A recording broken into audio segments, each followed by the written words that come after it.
Morning, students. In this session, today we are going to see History Unit 5 Chiefdoms to Empires. Students, listen carefully. Make a note of each and every important points in your social classwork note. If you have any doubt, make a note of it. The doubts will be clarified on the reopening day. In this session, today we are going to see the factors responsible for the rise of Janapadas and Mahajanapadas, and also to understand the evolution of Indian polity from chiefdoms to kingdoms. Now let's see the importance of 6th century BC BCE. During the 6th century BC, many territorial states emerged. This led to the transformation of socio-economic and political life of the people in the Gangetic plains. Mahavira and Gautama Buddha represented this new awakening. Students, the 6th century BC is considered as the most important in the history of India. In India, the founders of two great religions of mankind were lived. They were Mahavira Jina and Gautama Buddha, the founders of Jainism and Buddhism. Students, in Unit 2 already you learnt about the Jainism and Buddhism. It was the rise of Jainism and Buddhism which made the 6th century BC great and glorious. Okay, now let's see the role of iron in a changing society. The fertile soil of the Gangetic Valley and the use of iron plowshares improved agricultural productivity. Students, some historians maintains that it was the introduction of iron implements which enabled the people to clear the jungle and reclaim the fertile land. And the second point is iron facilitated craft productions. Students, there is no archaeological evidence to clearly support this economic change. It was a main reason for the rise of Magadha. The knowledge in the use of iron gave Magadha an advantage over other Mahajanapadas. It plays an important role during this period, and it was mostly used for making weapons, and Magadha may had strategic advantage due to his access to the iron ore. In addition, agrarian surplus and emergence of trading and exchange centers were developed. This is the turn paved the way for the rise of towns and cities. Students, thus the Magadha could establish an empire of its own. There were two kinds of government in North India during the 6th century BC. One is Gana Sanghas, non monarchical states, kingdoms, monarchies. Students, non monarchical state is nothing but a non sovereign monarchy is one in which the head of the monarchical polity, whether a geographic territory or an ethnic group. Let's see what is meant by Gana Sangha. Gana means people of equal status. Sangha means assembly. The Gana Sanghas covered a small geographical area ruled by an elite group. Now let's see what is meant by Gana Sangha. Gana means people of equal status. Sangha means assembly. The Gana Sanghas covered a small geographical area ruled by an elite group. Students, the word Gana is a Sanskrit word. It means people. And the word Sangha means assembly. The phrase Gana Sangha can be translated as people's assembly. In ancient Buddhist texts, which make a frequent reference to the great states in ancient India. Students, interestingly, the Gana Sanghas were generally located in the major ancient Indian states, both geographically and culturally. And then, kingdom monarchy. A kingdom means a territory ruled by a king or queen. In a kingdom, a family which rules for a long period becomes a dynasty. Students, usually these kingdoms adhered to orthodox Vedic traditions. Nothing but a kingdom is often called a monarchy, which means that one person, usually inheriting their position by birth or marriage, is a leader or head of the state. Kingdoms are rarely ruled by an absolute monarch, a single king or queen who makes all decisions for the entire state. Now let's see about the Janapadas and Mahajanapadas. Janapadas. Janapadas were the earliest gathering places of men. Janapadas became smaller kingdoms. Uses of iron in Gangetic plain transforming the Janapadas into Mahajanapadas. The Janapadas were small kingdoms of the Vedic age period. Janapadas belongs to 1500 BC to 6th century BC. Students, the Sanskrit term Janapadas compound term made up of two words, that is Janas and Pada. Jana means people. The word Pada means food. The Janapada was the highest political unit in ancient India. They were usually monarchical in nature, though some followed a republican form of government.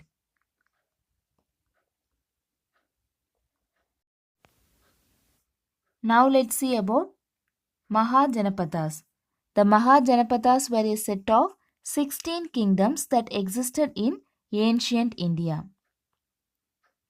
Now let's see one by one. Kuru, Panchala, Anga, Magadha, Vajji, Malla, Kasi, Kosala, Avanti, Chedi, Vatsa, Macha, Surasena, Asaka, Gandhara, Kamboja. Now let's see one by one. Kuru. Students, at the time of Buddha, Kuru was ruled by chieftain. Its capital was Indraprastha. It is nothing but the present city, Delhi, which was known for people with sound health and deep wisdom. Students, the Kurus were related to people of other communities like the Panchalas and the Yadavas. Next one is Panchala. The Panchala kingdom was located east of the Kuru kingdom, between river Ganges and the mountain ranges of the Himalayas. Panchala was divided into two parts, namely Dakshina Panchala and Uttara Panchala, and then Anga. Over a period of time, the kingdom of Anga became a great center of trade, attracting merchants from the neighboring kingdoms. Anga was eventually annexed by Mahanda. Now let's see about Magadha. Magadha was one of the most prosperous kingdom of ancient India. For many years, Pataliputra was the capital of Magadha. Students, do you know Gautama Buddha spent much of his life in Magadha. Hence, the region is believed to hold great significance to Buddhists. Vajji. Vajji was located towards the north of the river Ganges and was bound by river Gandagi in the west. Malla. The Malla kingdom are often described as a powerful people who dwelled in North and South Asia. Lord Mahavira had his last meal at Kusinara. Gautama Buddha had his last meal at Pava. Both are believed to have hosted Buddha for a long period of time. Kasi. Kasi was bound by river Varuna in north and river Asi in south. Kosala. The kingdom of Kosala was located close to the kingdom of Magadha. Ayodhya as its capital. Kosala was bound by river Ganges in the south. Avanti. Post Mahavira and Buddha, the kingdom of Avanti was considered as one of the four great monarchies along with Kosala, Magadha, and Vatsa. Chedi. Students, the kingdom of Chedi finds great prominence in the Hindu epic Mahabharata. According to the ancient text, Chedi was ruled by a king named Shishubala. Vatsa. Vatsa is also called as Vamsa, which was located near the present day Allahabad in Uttar Pradesh. And in Matsya kingdom, Surasena kingdom, Surasena was located to the west of river Yamuna and to the east of Matsya kingdom. And then Asaka, Gandhara, Cambodia. Students, 16 Magadhanapadas dotted the Indo-Gangetic plain in the 6th century BC BCE. It was a transition from a semi-nomadic kinship-based society to an agrarian society with networks of trade and exchange. Mahajanapadas is a Sanskrit word. Maha means great and Janapada means foothold of a people. There were 16 kingdoms or oligarchic republics that existed in northern ancient India from the 6th to 4th century BC during the second urbanization period. Now let's see four major Mahajanapadas. Magadha in Bihar, Avanti in Ujjain, Kosala in eastern Uttar Pradesh, Vatsa in Kausambi, Allahabad.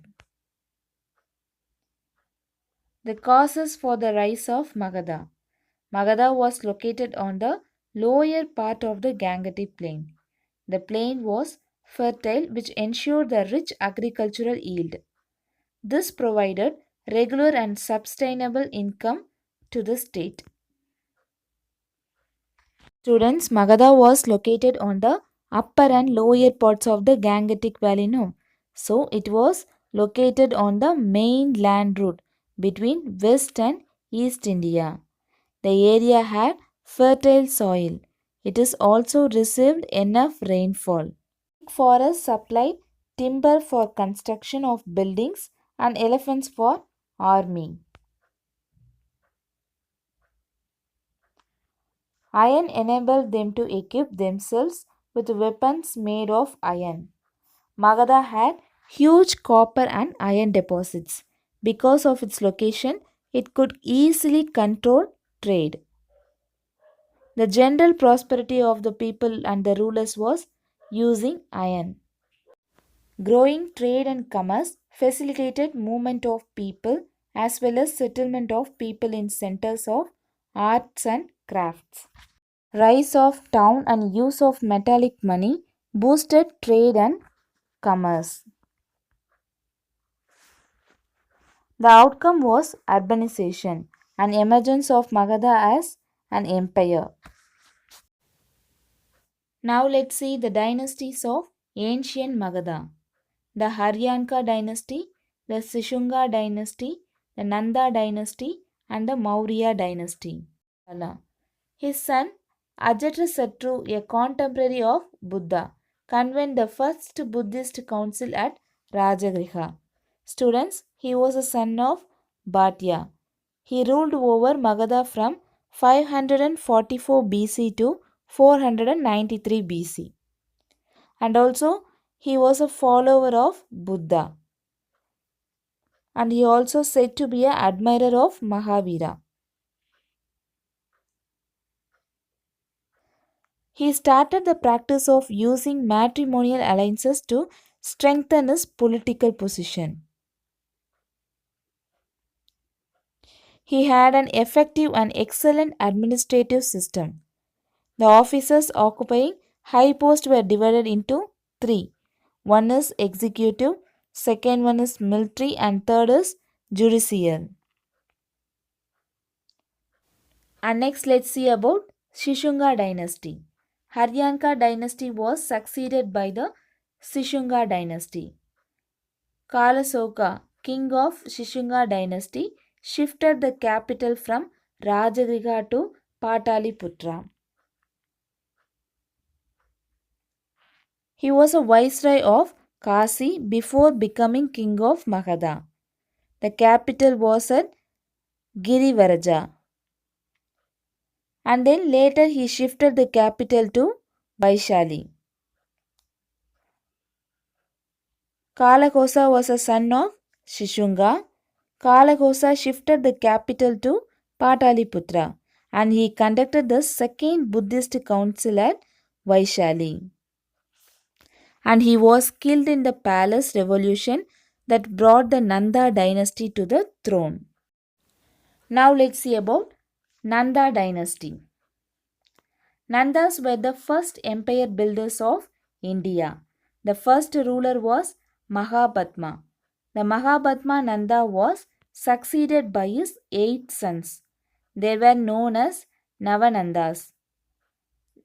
Dhanananda, the last Nanda ruler, was overthrown by Chandragupta Maurya. Students, this was the first non-Kshatriya dynasty. The first ruler was Mahabhatma Nanda, who usurped the throne of Kalasoka. He is called the first historical emperor of India. And he was murdered Kalasoka to become the king. And he conquered many kingdoms including Kalinga.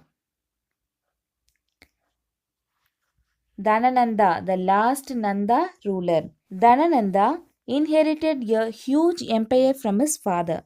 He possessed a standing army for 2 lakh infantry, 20,000 cavalry, 3,000 elephants, and 2,000 chariots. He became a powerful ruler because of this. And finally, he was overthrown by Chandragupta Maurya along with Chanakya, which led to the foundations of the Maurya Empire in Magadha. Now let's see about the heritage site Nalanda University.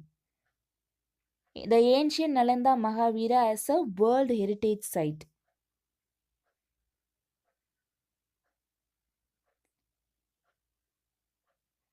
These are the sites to the development of Buddhism into a religion and educational traditions also. In the 6th century BC, the Buddha often travelled past Nalanda.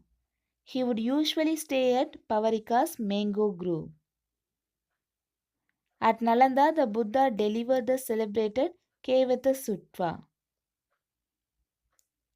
The Buddha chief disciple Sariputta was born and raised near Nalanda. In the 5th century, the Guptas, who ruled much of India, established, and it was a highly acclaimed center of learning. Nalanda Mahabira flourished under the patronage of Indian rulers. Nalanda attracted scholars from China, Central Asia, and Southeast Asia. And Nalanda comes from the records of Chinese monks. Balaputra, the Malay ruler of Sumatra and Malaya. Nalanda was attacked and destroyed by a Muslim army around 1200 CE. It was eventually abandoned and forgotten until the 19th century. They unearthed 11 monasteries and 6 brick temples from 1915 to 1937. Sculptures, coins, seals, and inscriptions have also been discovered at the ruins. These are the sacred places of Lumbini Bodh Gaya, Sanchi, Ajanta caves, and Ellora caves. With beautiful sculptures, high steps, and stupas, Nalanda attracts seekers of knowledge. Now let's see today's activity. Students, make a model of Ashoka Chakra and draw and color our national flag.